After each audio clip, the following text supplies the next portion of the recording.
Hello, my name is Clayton, and welcome to episode 132 of the Watch Dog podcast. I'm a professional dog runner and watch enthusiast talking to his pals about dogs and watches. How's everyone doing? Thank you so much for listening. You know, I appreciate it. Yes, hope you are all having a great week so far. I know this is just a few days after my last episode. We're going to do a little show housekeeping here before we get into my great conversation with Keith this week. I really want to get into a Tuesday or Wednesday release cycle. You're going to get this one on Wednesday. Ideally, I would like to do them on Tuesday. I have been releasing on the weekends, Sunday, sometimes Monday morning. So yes, want to get into the routine of doing a Tuesday or Wednesday release, be a little more consistent. So that's why you're getting this just a few days after the Tudor episode. And then hopefully, I'll record on the weekend and get them out on Tuesday morning for you. That would be the ideal release schedule in my mind anyway. So yes, going to do that. And we have a great conversation this week with my buddy Keith. Always so nice to have him on. So hey, let's get into it. Without further ado, here we go. Thank you so much for listening. My good friend is back, Mr. Keith. Thank you so much for taking the time. Welcome back. How are you, sir? I am good. How are you? Doing okay. Did you watch the Super Bowl or were you sort of uninterested? I didn't care about either team, so I wasn't that interested, but I did watch like the first 3 quarters. And then because the game was so terrible, me and my wife, we got really into the card game Skippo. We were playing some Skippo and I just could hear it on in the background, and it was a good choice to switch to something else. I think it's amazing that you and your wife play Skippo. I haven't played that game in so long. It's awesome. Yeah, we keep like a per month tally of wins and losses. We're pretty serious about it. Yeah, we used to play that and Uno. I think we got Skippo. I don't know. We got it as a gift. Maybe I got it as a birthday gift when I was a kid, and we played it a lot. And my wife's just not really into board games all that much or card games or anything like that. I wish she was, but I got at the holidays, I saw online there was like this magnetic chess, I think it was called. So it comes with a string and each person gets 10 magnets. And basically you set up the string in a circle and you start placing the magnets. And it, like, say I put a magnet down and like 4 other magnets attached to each other, you take all those pieces, and then the first person to have no magnets left wins. It's kind of fun. Interesting. Yeah, I've got her to play that a few times. But then, of course, deep down, I'm sort of worried about magnetizing my watch because they're pretty strong magnets. I mean, the Super Bowl, of course, New England. I live in New England. I live like 35 minutes from Gillette Stadium. So, of course, the fans have not been so cocky around here for the last 5 years because the Patriots have not been good. And now they're back in full force. I've always found this fan base, sorry to my New England listeners, but they can be a little obnoxious. And maybe that's just the bitter Lions fan in me that they've only had to wait 7 years for another Super Bowl appearance. And Right. I've been waiting my whole life and probably will continue to wait my life. But maybe I'm just jealous. But this Patriots team is a lot more likable, I think, than the Belichick Brady Patriots. They weren't expected to do too much. They were 4-13 last year. Really no stars on the team. Really no stars on either team, really. But so in that way, I thought it was kind of a refreshing Super Bowl. But I don't know. Yeah, I fell asleep. Yeah, I don't blame you. All right. Well, why don't we jump? I know our openings are usually very long. Why don't we just jump right into things before we get into the topic? What are you wearing tonight? Oh, I keep forgetting to wear something on the podcast. I just am sitting at home. It's 8 p.m. right now. I'm usually not wearing a watch at home. If I am, it's my Casio. But lately I've been wearing my Seiko SPB 143 a lot. So I'll say that even though I haven't worn it today, I wore it yesterday. I think you listen to the Worn and Wound podcast. I know there's a guy on there. I think it's a running gag now. Every wrist check when he's on, he does not wear a watch either. So maybe that's our thing too. You just don't wear one every time you're on now. Yeah, well, yeah, I have heard that. And it's true, like sitting around at home, a lot of times I'm not wearing one, but I always make sure, like if I leave the house and I'm not wearing a watch, I feel naked without it.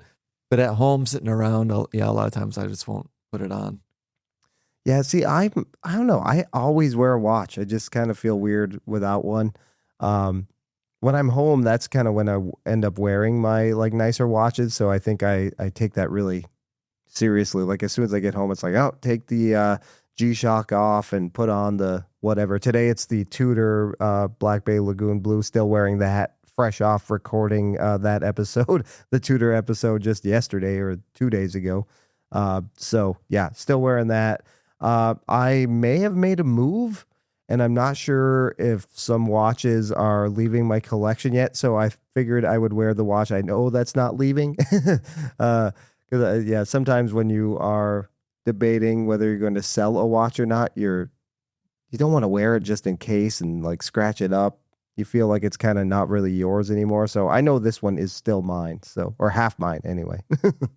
Yeah, in those cases, I actually like to wear it to see if, like, okay, can I really part with this watch? You know what I That's a mean? good point. That's a good point.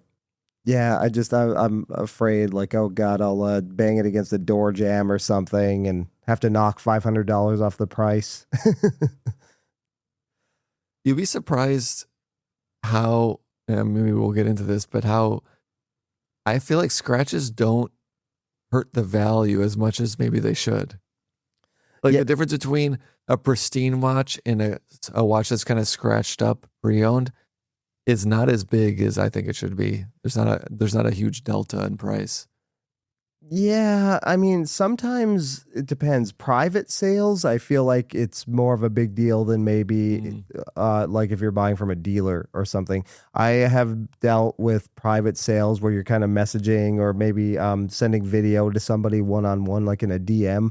Some people can get pretty uptight about about scratches and want to see every angle and I'm like, man, you can't even see this in most lighting. You really have to look for it. Like you have to shine the sun or a light directly on it. And even then I can barely see it.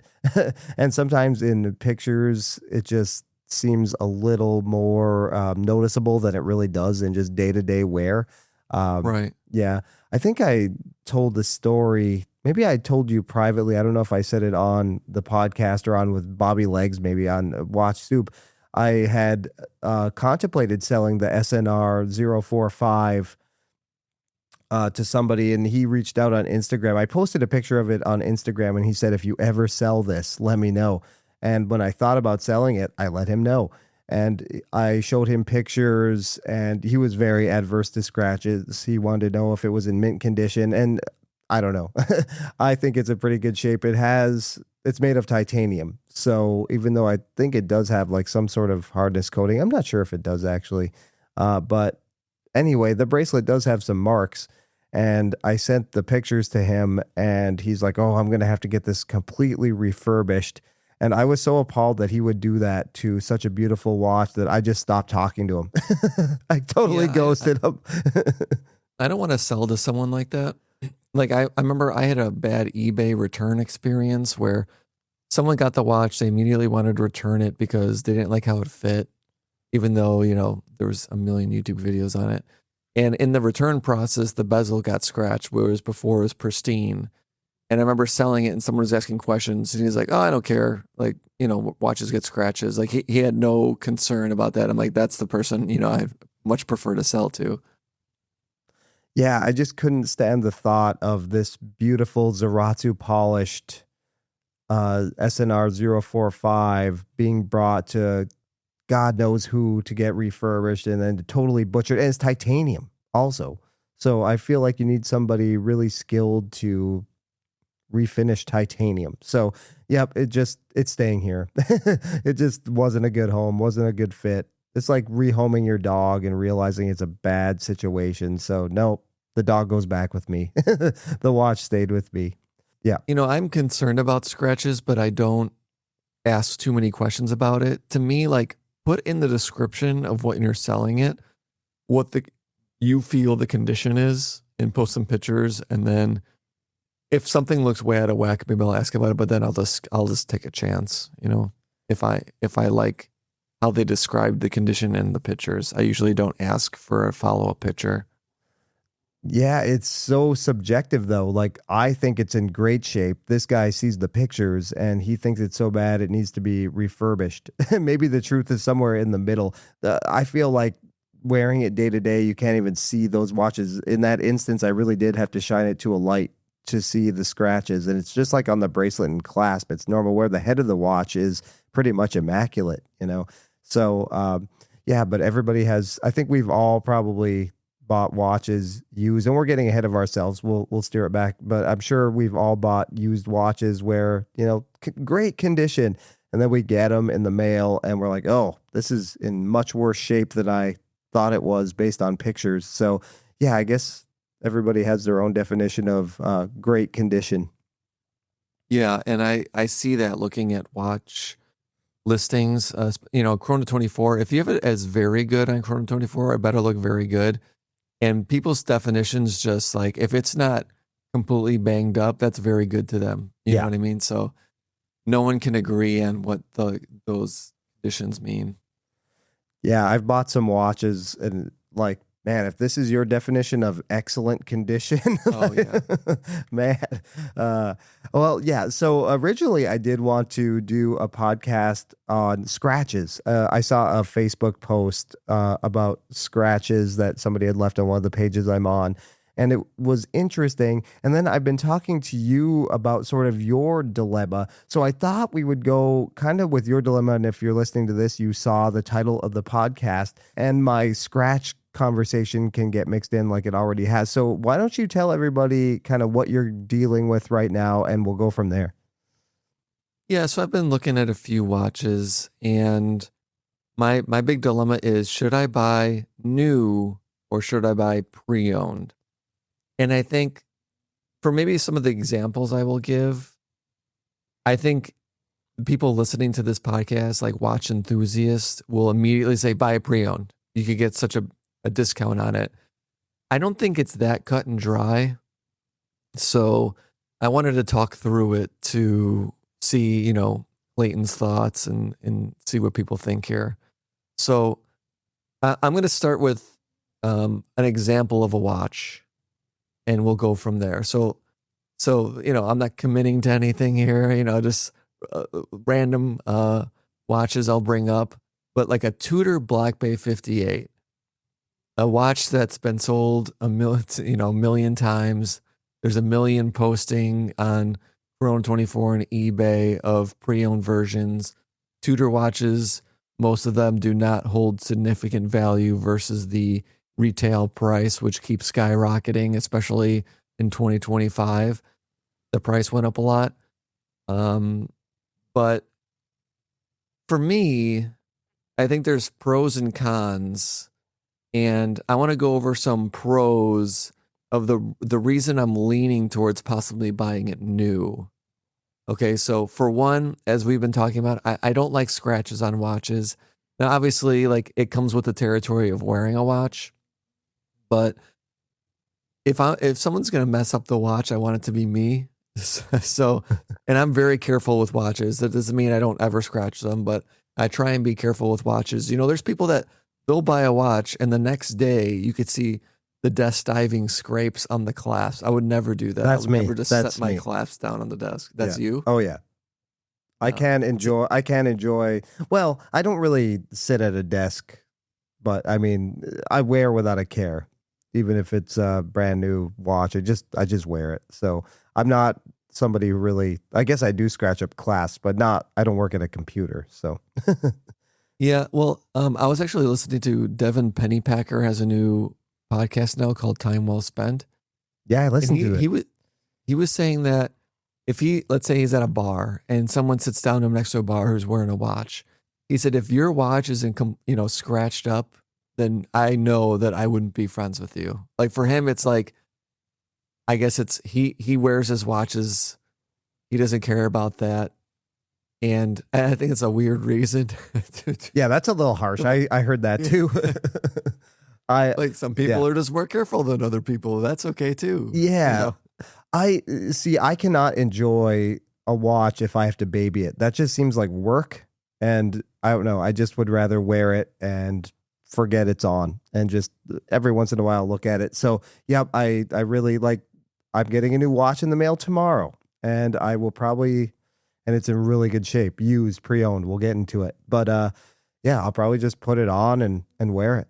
And, not really think about scratches. I don't know. I really need it to be a part of me. And if I'm, somebody said or used to say, wear the watch, don't let the watch wear you. And I kind of take that to heart. And I think I'd still be friends with you even if you don't like scratches. But No, yeah, I heard that. like, That was a little harsh.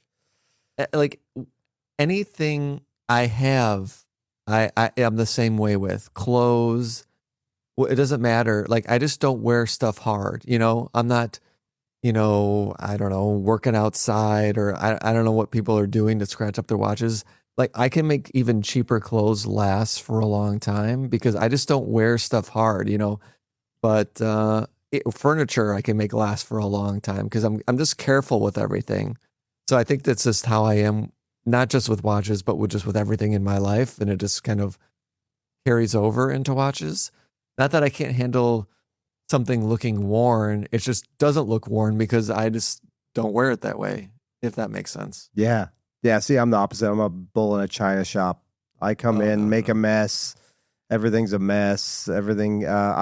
With my job, with just my nature. I don't know if it's the ADHD or what it is, but yeah, I rarely leave anything like I found it. I'm a tornado. But keep in mind, so not just the watches may have scratches. Okay, that's one thing to consider. But a lot of dealers will clean up a watch before, clean up, refinish, repolish, rebrush, whatever it is. A lot of dealers will do that before they sell it because obviously it sells easier when it looks pristine. But at the same time, I'm looking at it being like, that's not the finishing from the company. Like, Right. if I'm not seeing Zeratsu polishing, what's the point of buying a Grand Seiko? And a lot of dealers, now obviously people can get them refinished themselves and then later sell to a dealer. You can't really account for that. But dealers, they're not upfront about it. They don't say, I've seen some people on eBay say this, but most people don't say, we refinish the watch, we polish it up for you. It's kind of left to you to ask about it.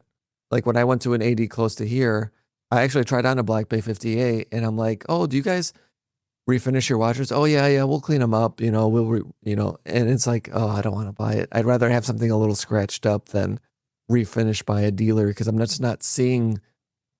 I can't comment on the brushing on the bracelet by that company because I'm not. That's what I'm not seeing. I'm seeing some random person at an AD taking whatever to it to brush it out.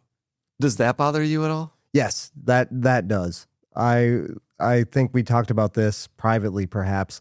I was interested in a watch from a well-known secondary market dealer, and I asked them if it had been polished, and he said yes, lightly refinished, and immediately like, nope, sorry, not interested.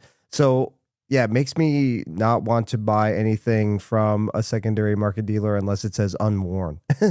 Because I don't know. I really like things to be left alone. Like, I'm not big into modding. It goes to all that kind of stuff. Like, I'd rather you not polish the watch.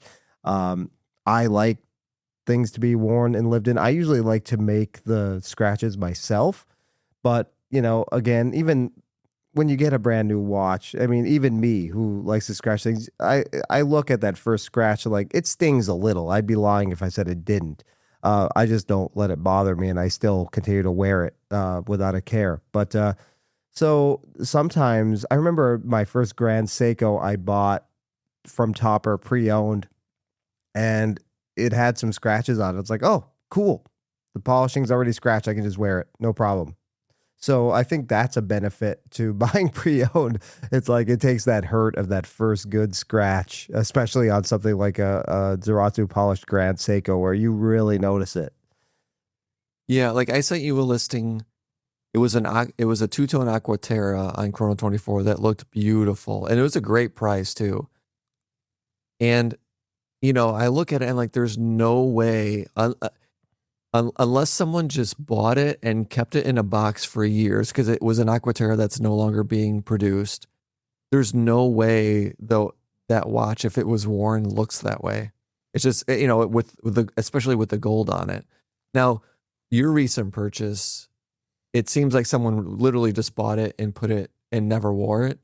Someone just that buys a lot of watches. The watch was recently released, so it hasn't been around for a long time. Like that one, you could be confident that it wasn't worn, and especially because you got it from Toppers, and Toppers does not refinish watches. Like you could tell looking at watches on there, they don't even clean them up. Like there's still fresh, wrist cheese on those watches sometimes.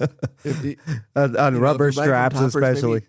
Maybe, don't zoom in on the watches on Toppers. But I like that. That's a pro. I love that. That's why I like going on Toppers, because I know however it is they got the watch, they just left it that way and they're selling it.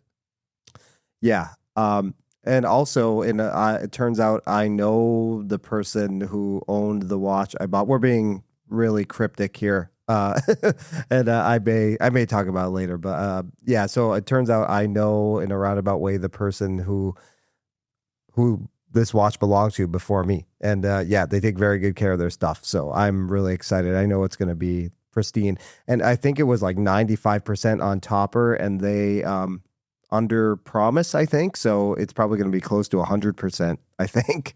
95% on Toppers is 100%. Yeah, sure. Yeah. The Black Bay 58, is that the watch you're thinking about right now? That's one of the watches for sure, yeah. I've been thinking about that since 2018. Yeah. So 8 years later, here we are. I wanted to wait. I said the price was too low. I need to wait for them to really jack up the price before I consider buying one. But now the secondary price might go up because retail's gone up. So yeah, you used to be able to find them secondary for like $2,500. Good luck finding a decent one under $3 now, even if that. Now it's like 32, 34, 35. It's more in that range. Man, you missed your chance. No, it's as long as it's still being made, I haven't missed my chance. I missed my chance at a lower price. The way I try and tell myself that, like, I could more easily afford the price today as I could the price a few years ago. It's because you build wealth over time, right? So that's the way I make myself feel a little better. But I actually asked a friend about this, what we were talking about, the finishing, and he said watches are imperfect. So don't let something like that bother you. Maybe you buy it new and you scratch it up, and then you send it in for service, and a lot of times you send a watch in for service and it comes back not as pristine as you sent it. That's the way watches kind of are. Don't expect perfection. And I think it's a good way to looking at it. It's very Zen. Yes. I said, I hope I am that Zen one day. Yeah. I mean, if and when the time comes for me to send my Air King in, I don't want them to touch I don't want them to polish it. I don't want them to refinish it at all. As is. Leave it as is. And if it came back fully polished, if it by mistake or something, I'd be pretty disappointed, I think, actually. Mm-hmm. I wouldn't sell the watch or anything, but I would be kind of bummed out. I that would really bother me. I guess I'd get over it, but yeah, I don't know.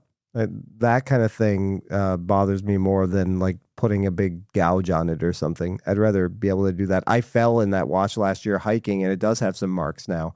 I don't know. I feel like that's even more mine now. So, okay, well, we'll move to the other pro of buying new. Okay. After we talked about finishing for 45 minutes. Yeah. The other pro, which you kind of mentioned just there, warranty. Yes. Warranty starts when you buy that watch. I buy a pre-owned Black Bay 58 from 2019. There's no warranty. Whatever happens, it's up to the Lord after that. So, and it's money coming out of my pocket if I have to send it in for some reason. So the warranty is a pro, especially nowadays when dealers or brands, I should say, give, very hefty warranties. I don't have them memorized from all the brands, but now it's like 5 years. I have an 8-year on my Breitling. Oh, wow. Yeah. Yep. See, that's a huge pro. If you buy Cartier, I think maybe at the boutique or the authorized dealer, I think they'll give you 8 years. My friend bought a Santos at a boutique at an airport in Australia and got 8 years. And so he was contemplating buying the Santos. I've told this story on the podcast before. He was contemplating buying it pre-owned, and he actually walked out of the store, and his wife like, well, what's the difference in price? And he said, oh, about $1,000. She's like, buy it here. Stupid. You get a warranty. So he did. Yeah. Yep. And that's something I wanted to touch on. What is the price difference where it's like a no-brainer, you have to buy a pre-owned? It's different for everyone. The watch I just bought, no brainer, because I got almost, should I just say the watch? Well, you got the watch below retail, right? Significantly. And it's not a watch you can even buy new because it's a limited edition. Yeah, there might be actually looked it up, and you can buy it new from, I think, Watches of Switzerland. You can still buy it. So yeah, do you want to say the watch so we could? Yeah, I'm being cryptic. So I don't know if any of you listened to the episode Keith and I did where we did our power rankings of the watch releases from 2025. And the number 5 slot for me was the Girard Perregaux Laureato 50. And it retailed for 28 something $1,000. So pipe dream watch, but two-tone. I said it was like a cool grandpa watch. Awesome. I loved it. And one came up on Topper last week for significantly under retail, and I made it happen. Most expensive watch I've ever bought. Probably have to sell some things, but yeah, in that case, that buying used was absolute no-brainer because big chunk off of retail. Yeah, I would say any Laureato is maybe a good premium buy. Yeah. Because of the drastic decrease. If the difference is like $1,000, yeah, I mean, why not buy it new and nice and fresh, and you know the history of it, and you get the warranty. When it gets the difference gets between like 2, 3, 4, like where's the threshold? It's different for everyone, but it's hard to justify like a brand new like Grand Seiko, oh my God, white birch, when you could get it for like $4,000 less pre-owned. You know what I mean? That's when it starts to make less and less sense to buy it new. Grand Seiko is a brand that I did buy one brand new, and that's like buying a brand new car. I'll never buy a brand new car again. I don't think I'll ever buy a brand new Grand Seiko again. That's a used brand for me, even though it might be a little scratched up and that polishing looks so good. No, I've actually bought 2 Grand Seiko brand new, actually. In both cases, I would agree that I will only buy used now. Yeah, I bought a new quartz GMT SPGN 003. I sold it for like $1,000 less. That wasn't too bad. You know, I got to see the lovely Grand Seiko finishing on that watch. And I was actually talking to someone, and he said he knows of an AD or a dealer, I should say, that if they get in a Grand Seiko and it needs finishing, they'll send it to Grand Seiko. So because of that, they don't like to take in Grand Seikos. But I'm sure other, ADs or dealers will just finish it up. I don't know. I know it's so touchy because it's just exquisitely done. And I don't know, you need to have real confidence in your abilities to go near that. If anybody listening has not seen one in person, I mean, they're beautifully polished. Yeah, if I bought a new Rolex, I would be less concerned about banging that up. One, you could send it back to Rolex and get a refinish, but also there's so many businesses out there that specialize in refinishing Rolex that it's almost like you can make it new if you want to. Just the fact that I know that one day I can do that if I wanted to is enough to just like relax about it. Yeah. Yeah. If I got to a point where my Air King had so many dings and scratches where when I do get service, like, you know what? Clean it up, make it look brand new. Because I know I'm not going to sell that watch. That's really a keeper. So I don't really care about resale value on it. So, that's another thing we can talk about. Polishing, especially a botch job, refinishing, that hurts the resale value. Isn't it weird we worry about condition so much, but then with expensive watches, they want everything in all original condition. Right. Yeah, it's sort of confusing. Like, which one is it?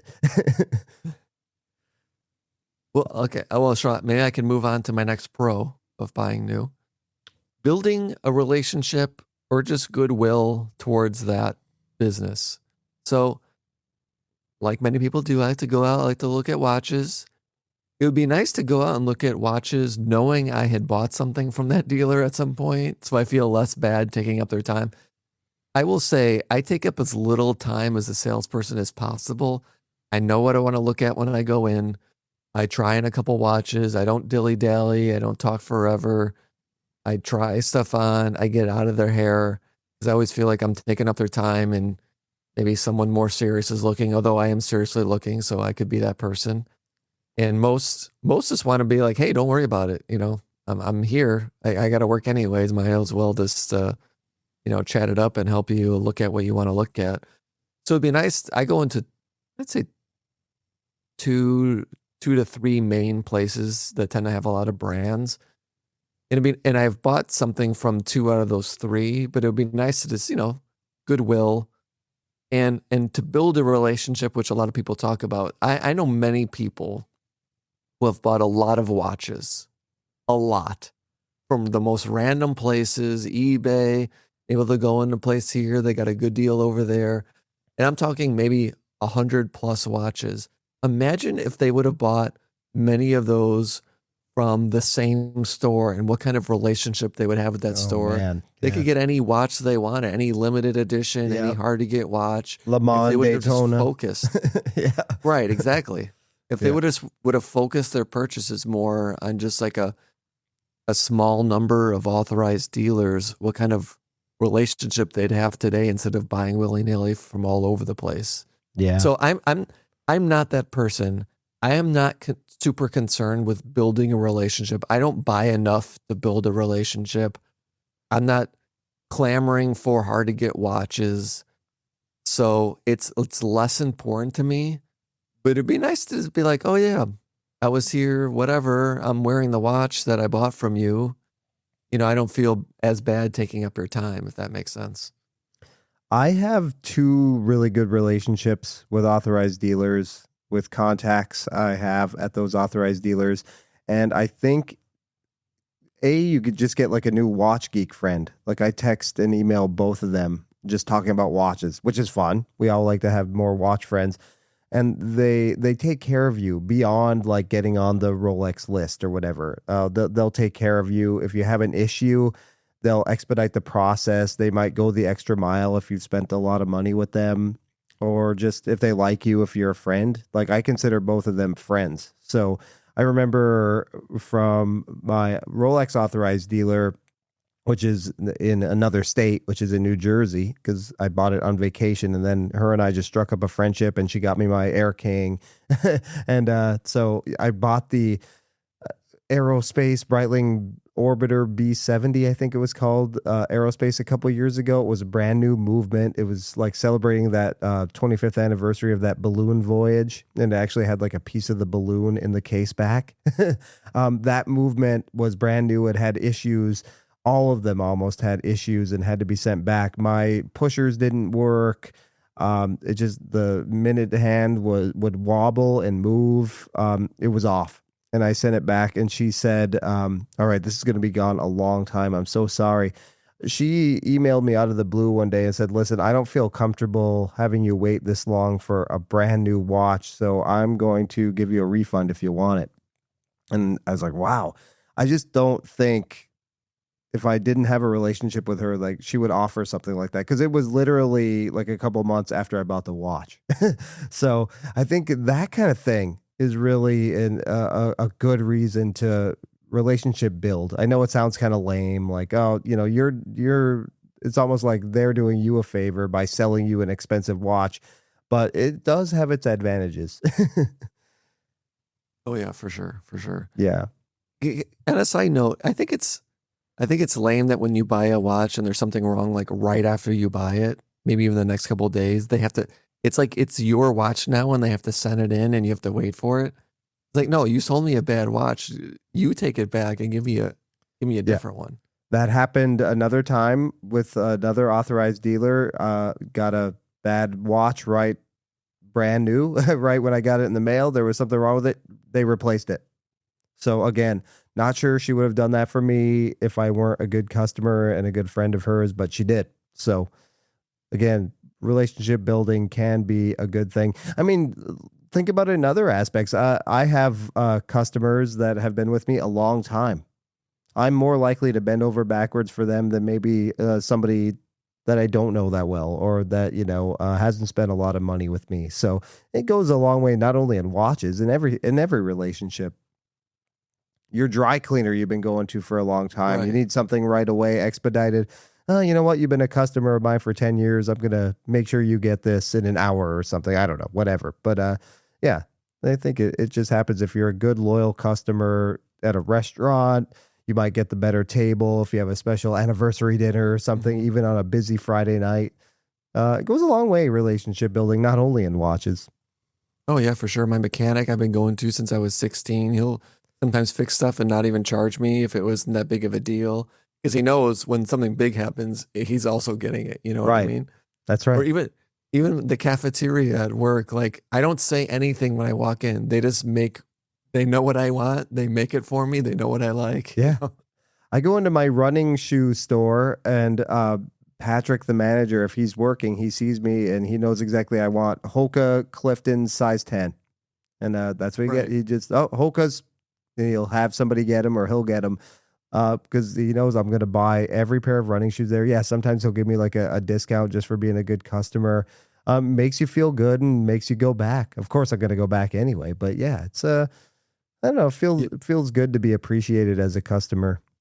Yeah, I actually just found out the place I buy my running shoes from. It was independent local shop. I've probably bought like 10 pairs of Brooks from them and they just went out of business. Oh, so all that down the drain. Yeah. All my Brooks couldn't keep them afloat, I actually saw online today a similar situation on a watch group. There was a guy who had been schmoozing with his tutor AD and had spent money there.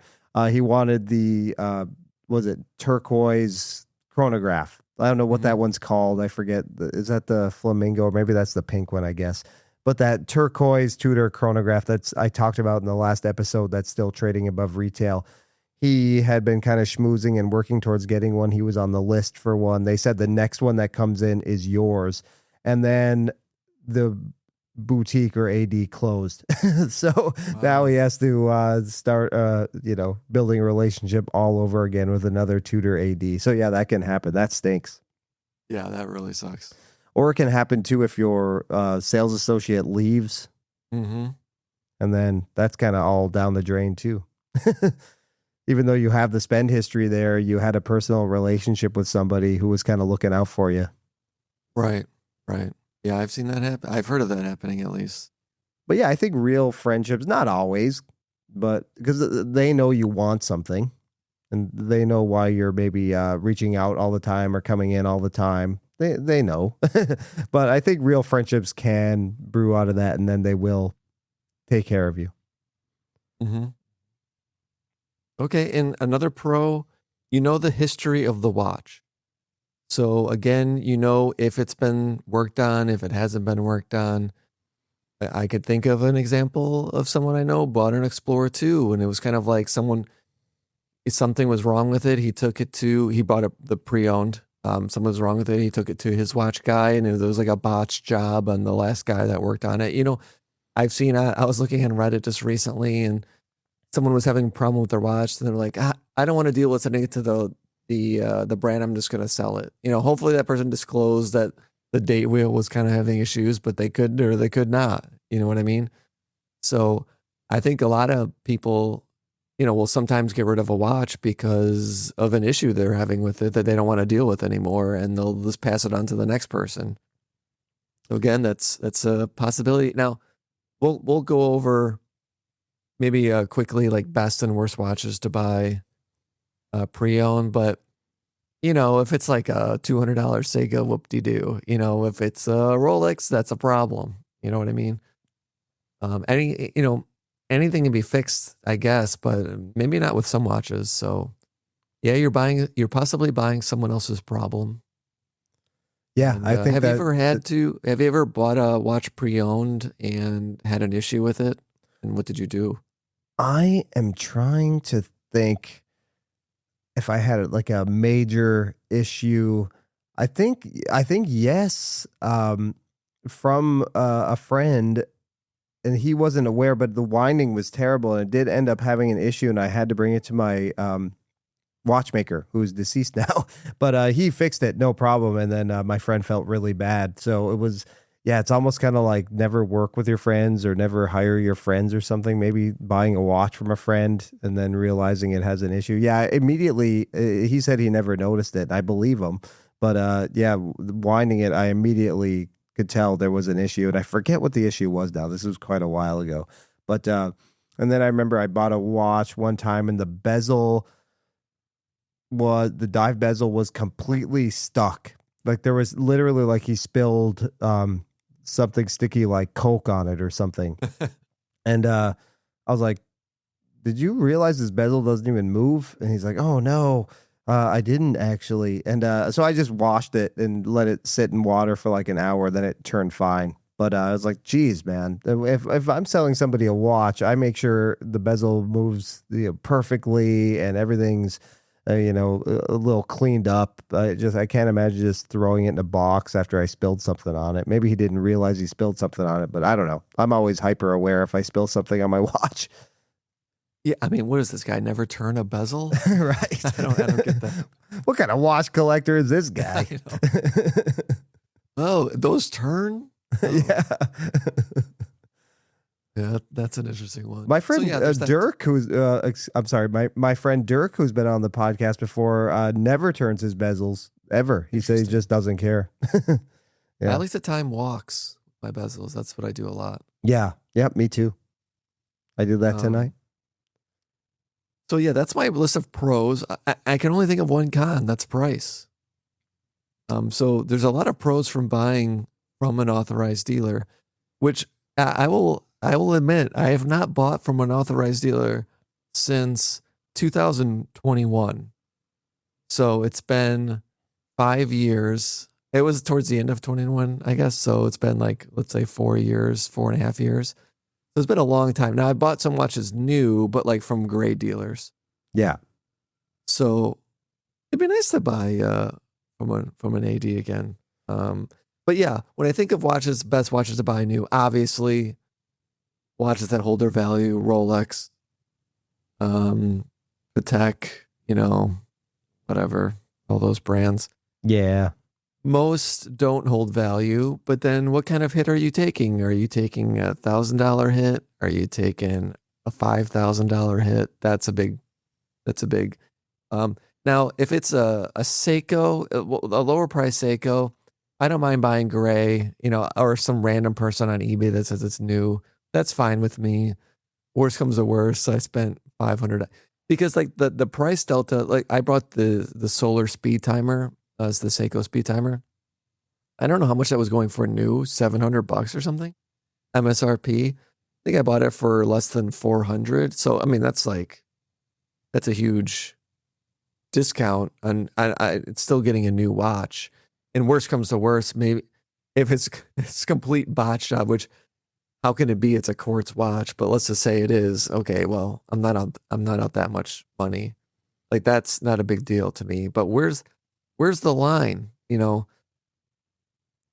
that's what I'm trying to figure out. I don't have all the answers. You know what I mean? And I think my advice to you was maybe, and I do this too. We all do it, and maybe we shouldn't as much. Like maybe we just shouldn't think about things in terms of resale value so much. It's still a watch that we're supposed to enjoy and wear, and I don't know, maybe that takes away from the whole experience if we just think of it as dollars and cents, if that makes sense. Like I don't know, if you plan on keeping this watch for a long time, even like 10, 15 years, then if you buy it new, that's a great deal. You got I a would watch. say even 5 years. If you're Yeah. planning to keep something, and you know, I buy watches with the intent to keep for a long time. Now, sometimes it doesn't happen, but I'm not a flipper. I don't go in and out of watches a lot. So I really try and decide on something I think I'm going to keep for a long time. And the longer I keep it, the more I wear it, the less the price difference matters to me. And I think you will keep the Black Bay 58 for a long time. So I think it's a no-brainer to buy a brand new. That would be my advice to you, my personal opinion. I just think it's one of those watches, like all the things you said. You know the history of the watch because you bought it brand new. Maybe it gets you closer to a Rolex if that's something you want. Maybe you, I don't know, strike up a conversation with the sales guy and you text each other now and you have a new watch friend. Like, I don't know. I think it just makes a lot of sense to buy this watch brand new, even though the price has gone up and maybe it's not the best value. What is the new retail price of the Black Bay 58 in 2026, by the way? I think it's 47 something. Oh man, yeah, that's a lot. But Now my memory could be no, I'm wrong. just kidding. My memory could be wrong. I could have sworn I looked at it in September and it was like 42 or 43. And then in October, there was a price increase. And the beginning of the year, there was a price increase. So it's increased like $500 in the last just 4 or 5 months, which is wild. Yeah. I know our Lagoon Blue went up $400. Yep. And it's not only watches, but Omega has been doing the same thing. I think of them. Patek actually really went up, and I guess they announced they're lowering their price now because of the lower tariff. I was hoping for Tudor, Omega, and Rolex or whoever to jump on board. It doesn't seem like they're jumping on board. I don't mind if they don't lower, just don't raise again. Like maybe take it easy this year, especially Omega. Like, oh, holy smokes. But yeah, Tudor is pretty impressive too now. So, geez, yeah, just take a break on the price hikes this year. Yeah, I want to say, I could be misremembering. I think Tudor and Omega, one of those two or both of them, raised prices in like May and then again in October. And then again I thought that, maybe because they raised prices twice last year and the tariff was lowered, they'll take it easy at the beginning of the year. It doesn't seem like they really took it easy. No one's taking it easy anymore.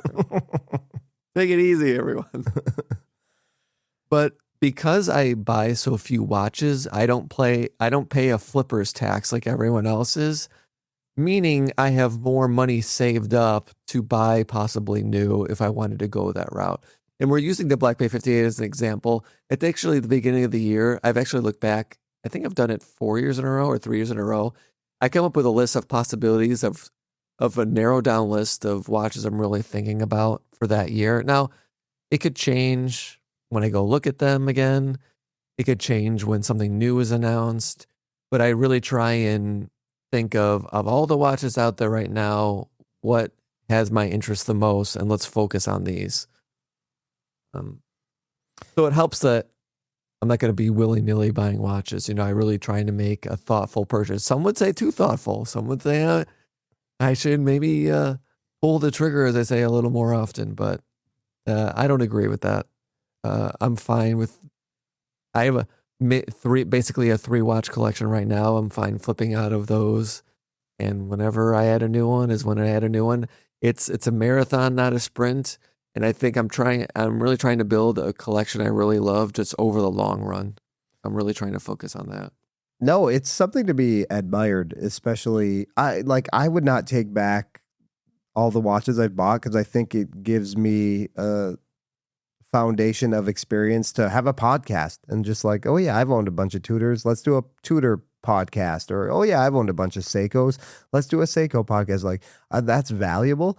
But at the same time, I really admire your thoughtful approach where you're really taking the slow road to having an awesome collection of watches that you will wear and keep for a long time. Like there's so many ways to do the hobby, and that's one of the things I think is so interesting. Like you and I know so many other collectors, and everybody does it differently. And sometimes we question it, but it's okay. That's their, I hate the word journey, but it's their journey, right? So, I mean, everybody does it differently. They could just look at the way we're doing it and question a bunch of things too. So Yeah. I've seen some journeys that I've been questioning a lot lately, but I know I do try and keep in mind that everyone does things differently, and just because I do things one way doesn't mean it's not good for someone else. But I do, sometimes it's just fun to be like, what is that person doing?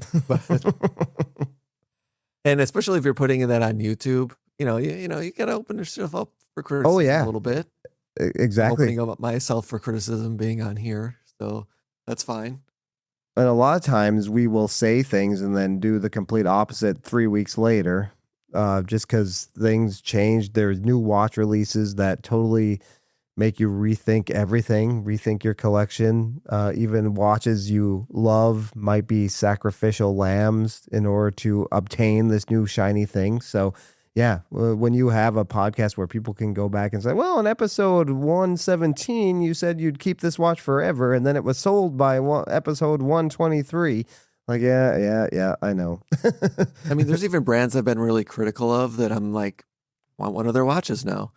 But we were even talking like last week or something. I went from, in like a day or two, I'm never buying a Christopher Ward to being like, I love this Christopher Ward, maybe I'll buy it. Yeah, we both kind of said that. And then, Adrian, the Bark and Jack Christopher Ward collaboration, ultimately, it's a really cool watch. But I think the branding, I like Adrian. He seems like a nice guy. I've watched his channel ever since I've been in the hobby, so nothing against him. But I don't think I want a Bark and Jack branded dial on a watch. I don't feel that passionately about it.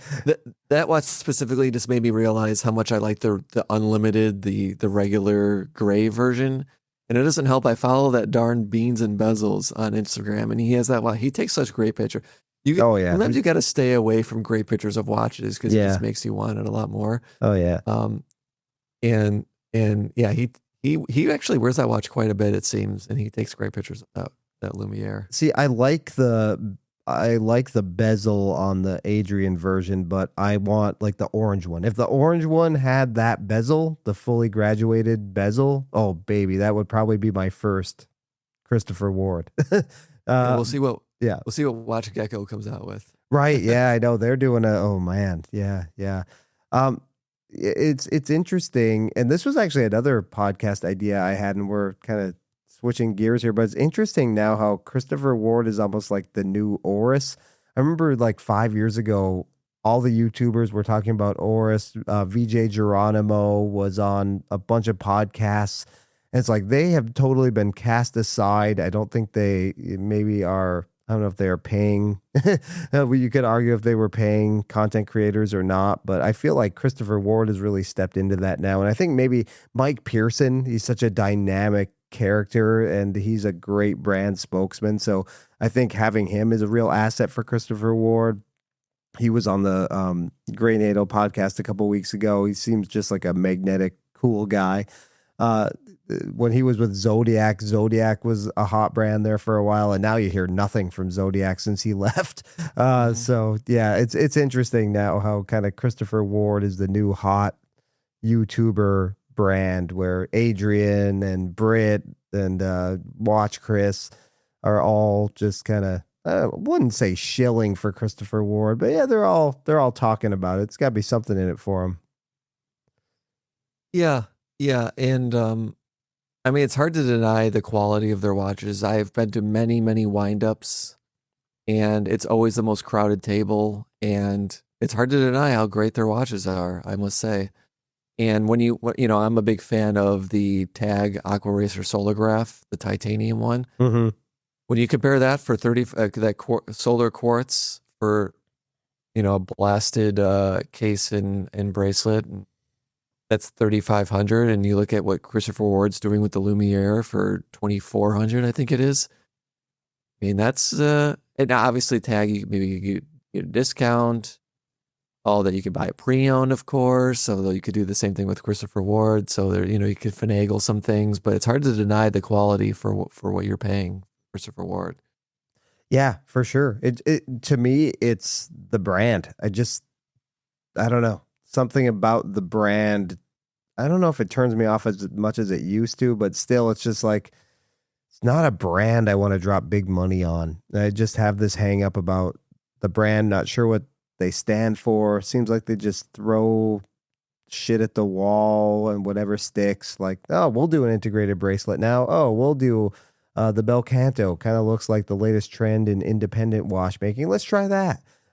Yeah, but it's all working. I know it is all working. It's all like so. Yeah, but I'm not can't sure blame it 'em. works for me. I don't know if it works for me. I applaud it. I'm sure the watches are awesome. Like it's not you, it's me with Christopher Ward. It's just something I have not been able to get like super excited about that brand enough to buy one. But yeah, they do an orange Lumiere with that fully graduated bezel. I'd be considering it. Tag is a great example of a brand you should probably buy used. Right. Yeah. Right. Even though Especially a quartz watch. Oh yeah. Used quartz Tag is the way to go. Don't unless you're getting a really hefty discount. Those F1s are cool, but yeah, still. I mean, Yeah, there's a wonder what bunch of kind of tags I discount. like now, but yeah. What they did give as discounts? I have a tag. There's a tag dealer like 5 minutes from my house, and it'd be so nice to just go walk in there and buy a nice new watch. But I don't think I would do that for that watch. The last time I went into my authorized dealer in New Jersey, they had the Skipper. And I tried it on, loved it. And I think she said 25% out the door if you want it. I think it was 25. And I love that. I said no, but that's a pretty good watch. I'd say that's a fairly good deal. But yeah, a lot of times Tag is a brand definitely get at a hefty discount or something you buy from Joma Shop or something. Or again, if you're gonna keep it for forever, then doesn't matter. Yeah, that's the thing. It's like, it also, say you buy the Black Bay 58 new, you don't feel great about paying $4,700 for it, but you're keeping it for, like you said, 5 years even. And then if you decide to sell it in 5 years, that $4,700 you spent on it is long gone, pal. See you later. That's been gone forever. So anything liquid you get is still like money in your account, better than a watch that you're not wearing and just sitting collecting dust in your watch box. So, well, not only is that long gone, but that retail price of that watch is also long gone. Right. In the last 5 Hell, by that time So you might be maybe- able to get $4,700 for it used. Or at least you could trade it in for maybe, well, at the rate things are going now, that watch will be 10 grand in no time. So, Right. you trade it in for 4 grand or something. You really haven't spent much on it. The longer you keep a watch, the more you get in. But I'm hoping, it's the 100-year supposedly Tudor anniversary. Well, can't they put a T-fit clasp in that watch? Have they run out of stock? Again, Christopher Ward, they put a micro adjust on the 12, and when the question was asked, "Oh, are all the 12s going to have it?" As soon as we sell through the stock we have. That's what they said. Yeah. They're just upfront about it. Why can't Tudor do the same thing? Or maybe they have a ton of stock of Black Bay blue and black Bay 58 sitting around, and they can't put that T-fit clasp on it yet. But what are you waiting for? Let's go. I know it is Same odd. with Omega. They put the micro adjust on that black Aquaterra. I forget what the black dial is. It's not coming to me, but Yeah. why can't you put it on the white silver one that I like? It is weird. I The very first T-fit clasp, the introduction of it was on the bronze Black Bay 58. So okay, if they did that in bronze, why can't they just manufacture and just do it on all the new blues and blacks that come out? It's on the Pelagos, it's on the Ranger, it's on the new Black Bay 58s. Yeah, it's on Come the on, GMT, Black Bay 58 GMT. Yeah, I don't get it either. I mean, that red Black Bay 50, I think it's 51. Oh, yeah. now. Oh So, yeah, the there'll be a burgundy. price increase, Yep. but it might be worth it. Yeah, I don't know. I would say, even though I always say buy Tudor used, I don't know. For you, I know I only say that because most people I know flip in and out of watches so frequently that it just makes sense. But for someone like you who is a thoughtful collector who buys to keep for the most part, I don't know. And you also don't really have an authorized dealer relationship, like you said. So, because you haven't bought from one in such a long time. So, yeah, maybe you won't feel so bad about going there and wasting their time. And by the way, every time I go to an authorized dealer, I feel like the sales associates are so bored. They like keep talking to you and showing you stuff. My buddy John and I went to the Omega authorized dealer the last time we were there. I mean, the guy spent forever with us, just showing us Mont Blanc watches and IWC and Omega and stuff. It's like, man, we couldn't feel like we couldn't escape him if we tried. Yeah, yeah. I mean, when I walked in, they only have two brands, Tudor and Rolex. The Rolex was busy. The Tudor guy was at the door waiting for the next customer to walk in. And so he walked over with me. As soon as we were done talking, he went back to standing by the door and waiting for another customer, Wow. you know? Clinical. So, and not to mention the Rolex was mobbed. I mean, it was on the weekend, but Yeah. you definitely don't get as much interest on the Tudor side for sure. I remember when I went to pick up my Air King, I drove 5 hours to New Jersey to get it. And so she took very good care of me because I made the drive.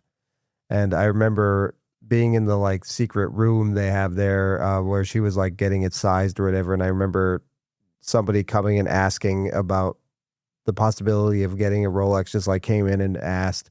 And her response was she was trying to be nice, but I was thinking like, oh, this poor son of a gun has no chance. Yeah, I could go on kind of a rant right now, but I'll say that we've been going long enough. Yeah.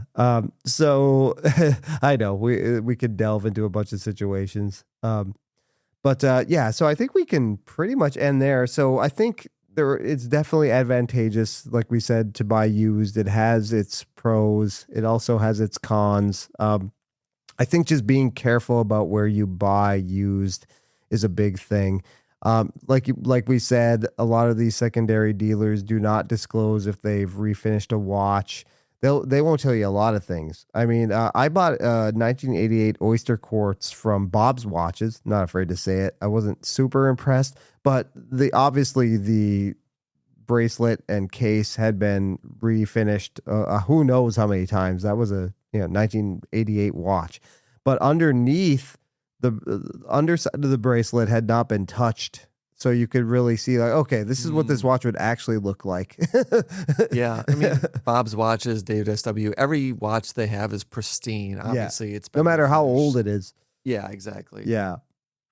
But yeah, there were some things on that Oyster Quartz. Like it had the brand new crystal with like the little, I won't say crown hologram, whatever you call that little crown. So that's a service dial. Obviously did not say that. I found that out by bringing it to my watchmaker. He just wanted to see it. And he's like, oh, yeah, they got a brand new crystal on here. I was like, oh, darn. I didn't know that. But it makes sense. I mean, that's an older watch. Right. But yeah, it's kind of disheartening for somebody like me who does not want a watch to be retouched at all, to know that if you're buying one from, Nashville Watch, Bob's Watches, whatever it might be, chances are if it's not unworn, they're at least just kind of making it look nice, giving it a little touch up, little paint job. So yeah, kind of a bummer. At the same time, when I'm looking for pre-owned watches, I'm not going to someone on eBay with 5 reviews. I like the hundreds or thousands of reviews. Like that's the kind of stuff I look for. Or I go for, like a Topper, someone, not that I've ever bought from Toppers, but as an example, like, a dealer I trust, I'm not buying from Facebook Marketplace like some others. Oh God, yeah. Well, I will always say good things about Topper. I have a personal relationship. I've just bought watches from them and I'm friends with them. But man, it's a great experience. If you have any issues, they'll work with you. The prices are usually fair and they're pretty honest about the condition. And like we said, a watch that's rated at 95% is probably more like a 99%. They really underpromise on that. Yeah. I bought a lot of pre-owned watches from there, and I don't think I've ever gotten one and thought, oh, this is more of an 84%, not an 89%. No, it's always, always much better condition than you think it's going to be. So yeah, they're a great source. Many of us now are in watch discords and Slack groups and everything like that. And a lot of times, I know in the TGN Slack, they take selling very seriously, and they actually have a spreadsheet where you can rate the seller. and just Interesting. give some feedback. So you can go on that spreadsheet and like, I know somebody gave me a good score on there when I sold them a watch. So I'm on there as trustful, and you can like little details like shipped promptly, good communication, packaged it well, all that stuff you can write in the notes. So that's good. If you're on a group like that, that might be a thing to suggest even, if there's a lot of people buying and selling on there, like, yeah, let's give some feedback. All right. Well, I think that's it. Anything else to add? No, I think I'm good. Wow. We only went like an hour and 5 minutes here. That's pretty good. Have you been, we'll finish up with maybe some TV show talk. Have you been watching the new seasons of The Pitt and Shrinking? I haven't started Shrinking yet, but I am watching The Pitt. And Okay. to me, like The Pitt's just as good as season 1. Yeah, I like it a lot. I did fall asleep halfway through the last episode, so I need to go back and watch it before the current one. But that's not a shock. I usually fall asleep during stuff. And yeah, we've watched the first 2 episodes of Shrinking so far. So Yeah, I gotta get on Shrinking. Right now watching Traders. That's okay. Traders season 4, and had to watch Heated Rivalry. It's the big talk of this year. So I have not watched it. I have not watched it. Marissa has not either, but she really wants to. Yeah, I don't want to give anything away. I will say it started a bit slow for me, but they make it worth it at the end. Okay. Let's say that. Okay. But I don't want to say too much more. Awesome. Well, all right. Well, again, Keith, keep us updated. Maybe if you finally, in like 2029, pull the trigger on a Black Bay 58, we'll have you back on. Yeah, let's have the same conversation every year until I buy it. Who knows what could happen? Well, I can't wait to hear again. Thank you, Keith, for taking the time on a weeknight. I appreciate it. And yes, we will have you back on in a couple of years when you buy your next watch. Sounds good. All right. And thank you so much for listening. You know how to reach out to the podcast at this point. Send me a message on Instagram. This gets released as a YouTube video. You can leave a comment on there, or you can send the podcast a text message. As I always say, I'm not being rude, but I can't text you back. And remember, sometimes you're the dog, sometimes you're the hydrant, but hey, at least you're outside. We'll catch you on the next episode of the Watch Dog Podcast. See you later.